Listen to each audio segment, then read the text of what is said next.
Hello viewers, আসসালামু আলাইকুম। তোমরা সবাই কেমন আছো কমেন্টে জানিও। আশা করি সবাই ভালো আছো। আজ তোমাদের মাঝে সিজনের প্রথম দুন্দুল দিয়ে পাঙ্গাস মাছের অসাধারণ একটা রেসিপি করবো, আর কিভাবে করি সেটাই তোমাদের মাঝে শেয়ার করবো। তো অবশ্যই বন্ধুরা ভিডিওটা দেখতে থাকো, তাহলে পুরো ভিডিওটা দেখলেই জানতে পারবে যে কীভাবে রান্না করি। তো মশলাটা আমি আগেই কষিয়ে নিয়েছিলাম, তো তখন ভিডিওটা করা হয়নি, স্কিপ করে গেছি। তো মশলার আইটেমে যা যা দিয়েছি আমি দিয়েছি হলুদ গুঁড়ো, মরিচ গুঁড়ো, কাঁচামরিচ, পেঁয়াজ কুচি, আর হচ্ছে আদা রসুন বাটা, আর হচ্ছে অল্প একটু জিরার গুঁড়ো।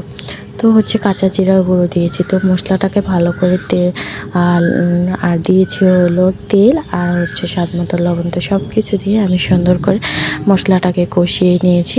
এরপর হচ্ছে আমি দুন্দুলগুলো দিয়ে দিয়েছি, আর এদিকে হচ্ছে আমি মাছগুলো কড়া কড়া করে ভেজে নিয়েছি। যেহেতু পাঙ্গাস মাছ, এটা ভেজে নিলে তরকারিটা খেতে কিন্তু ভালো লাগবে বেশি। আর আমি মাছগুলো সবসময় আমি পাঙ্গাস মাছ রান্না করি।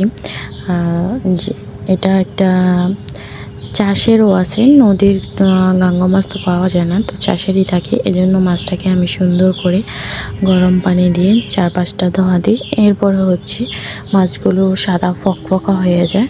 যে কোনো মাছই আমি রান্না করলে গরম পানি ছাড়া আমি না ধুয়ে রান্না করি না। তো গরম পানি দিয়ে সুন্দর করে ধুয়ে সাদা ফকফকা করে ফেলি। তো করার পর তারপর হচ্ছে লবণ হলুদ মাখিয়ে নিয়েছি। এরপর আমি মাছটাকে ভেজে নিয়েছি। তো এদিকে যে ধুন্দুলগুলো কিন্তু প্রায় কষানো হয়ে গেছে, আর গাছের টাটকা টাটকা সবজি দিয়ে তরকারি রান্না করলে কিন্তু তরকারির স্বাদ আরও বেশি ভালো লাগে। তো হচ্ছে ধুন্দুল কষিয়ে এরপরে ধুন্দুলটা একটু উনুনে গেছে, ওই টাইমে আমি হচ্ছে তরকারির জন্য ঝোল দিয়ে দিয়েছি। আর হচ্ছে ওই ঝোলটা ফুটে গেছে, এখন এই যে ঝোলের ভিতর মাছগুলো দিয়ে দেব। তো লাস্ট টাইমে অনেকে আছে জিরা আর ভাজা জিরে ফাঁকি করে দেয়, তো আমি এটাই